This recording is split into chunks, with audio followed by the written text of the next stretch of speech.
It seems like developments are developing literally minute by minute. What do we know right now about relations between Israel and Iran and the broader Middle East? Yeah, so what's happening now is a lot of maneuvering, a lot of positioning. The most important thing that's happening are these ceasefire negotiations that are happening in Doha, the capital of Qatar. The Israelis are there, the Egyptians are there, the Qataris are obviously there, and the Americans are there. What's missing is Hamas, although they're not totally missing because they're based in Doha. There's been no major breakthrough, but there are some signs, despite all of the negativity and skepticism, there are some signs that they might be getting somewhere. First, Prime Minister Benjamin Netanyahu of Israel sent his negotiating team with a slightly broader mandate than they had before, which is significant because he kept them really on a tight leash before. And now they have a little bit more room to run in terms of agreeing to things.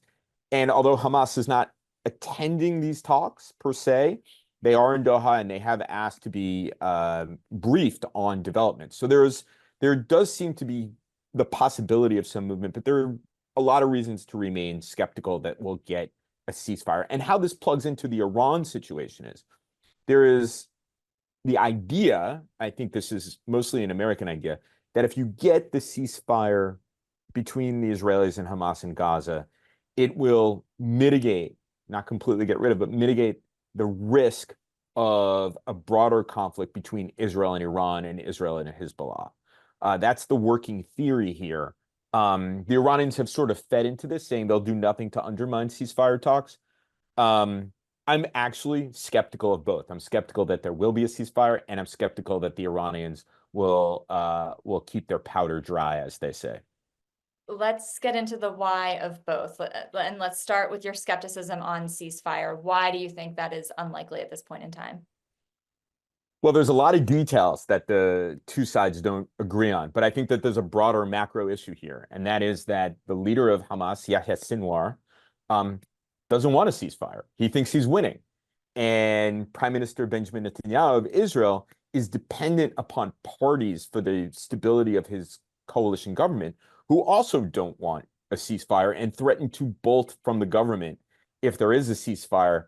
And so take those two things together, and I don't see where there is actually a touch point that the two sides can agree on.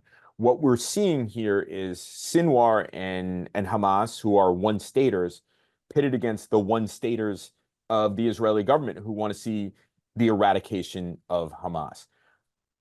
How we think we're going to get these two sides to actually agree. You could, in theory, get Netanyahu and the security establishment in Israel to agree to a deal, but because Prime Minister Netanyahu is worried about his political future, he doesn't want to undermine his coalition. And of course, Hamas has now lined up behind Yahya Sinwar, who is the most hardline of hardline. So that's one real reason to be very skeptical of this. And then there are details that the two sides just don't agree on. There is this question of who controls the border between Gaza and Egypt. This was quite clearly the resupply line for Hamas. It's not only the place where humanitarian aid would come across, but also underneath there were massive tunnels that were dug that were where Hamas was supplied with weaponry or the means to build their own weaponry in the battle against Israel.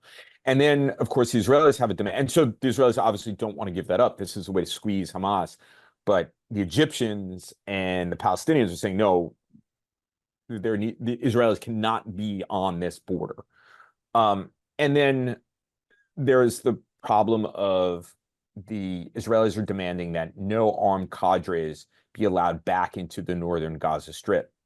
And Hamas has not agreed to that. And then there's the issue, Hamas says the war has to come to an end with the ceasefire. And the Israelis say, we decide when the war comes to an end. So there are all of these problems. And, the Biden administration keeps saying, we're close, but some details need to be ironed out. Well, if these are, in fact, the details that need to be ironed out, we're not as close as the White House would like us to believe.